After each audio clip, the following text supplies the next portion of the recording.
Hello दोस्तों, आप सभी कैसे हो? उम्मीद है कि अच्छे होंगे। दोस्तों, आज हम बात करने वाले हैं कि सावन में आखिरकार शिव की पूजा क्यों की जाती है, क्यों है शिव का और सावन का आखिर क्या कनेक्शन है। तो आज मतलब 22 जुलाई से सावन शुरू हो गए हैं और रक्षाबंधन तक सावन ही है। रक्षाबंधन भी सोमवार की ही है। पूरे सावन के महीने भर शिव की आराधना की जाती है, जिसमें रुद्र अभिषेक के बाद बेलपत्र भस्म चढ़ाने समेत कई परंपराएं शामिल है। लेकिन ऐसा क्यों होता है? क्यों शिव जी को सावन का महीना पसंद है और इस महीने का नाम सावन कैसे पड़ा? आइए समझते हैं शिव पूजा की परंपरा और उनकी कथाओं से।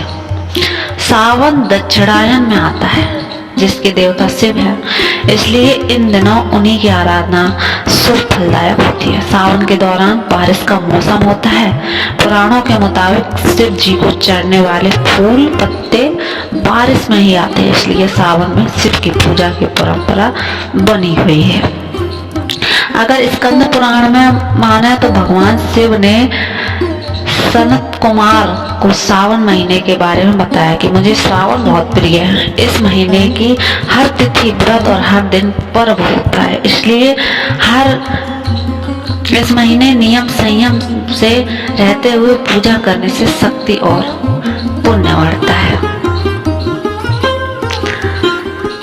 और इस महीने का नाम श्रावण क्यों, स्कंद और शिव पुराण के हवाले से जानकर इसकी दो वजह बताते हैं। पहली, इस महीने पूर्णिमा तिथि पर श्रवण नक्षत्र होता है।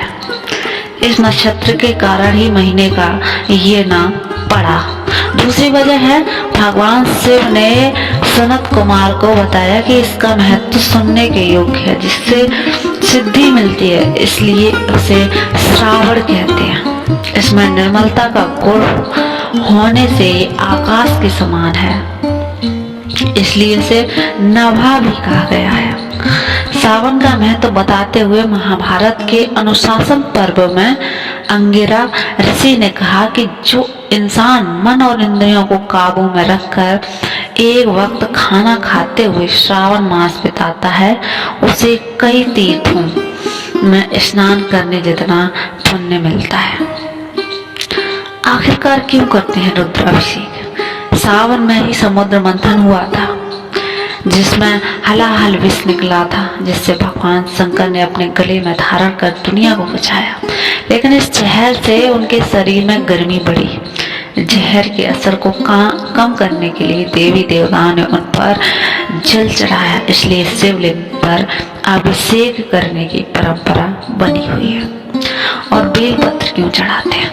शिव जी ने कहा कि मेरे बाएं नेत्र में चंद्रमा, दाएं में सूर्य और बीच में अग्निवास है। बेलपत्र भी शिव जी के त्रिनेत्र का रूप है। बेलपत्र चढ़ाने से भगवान शिव के साथ सूर्य, चंद्र और अग्नि के पूजक अपने आप हो जाते हैं। स्कंद पुराण के मुताबिक बेल के पेड़ में देवी गिरिजा, महेश्वरी, दक्षायनी, पार्वती, गौरी और कात्यायनी रहती हैं, इसलिए बेलपत्र चढ़ने से इन देवियों की आराधना भी हो जाती है। श्रावण में शिव जी की विशेष पूजा क्यों?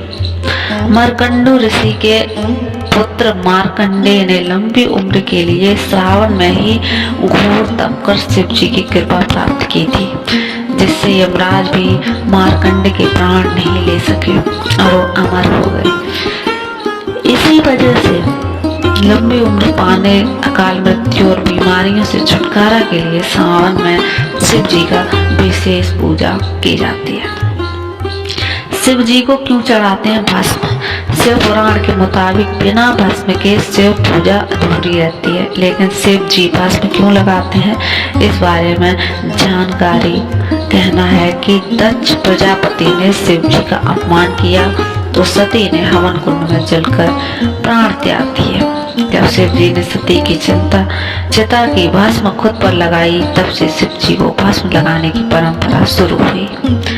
शैव संप्रदाय और तंत्र से जुड़े लोग शिव जी पर मुर्दे की भस्म लगाते हैं। अब हम सुनाते हैं आपको शिव जी से जुड़ी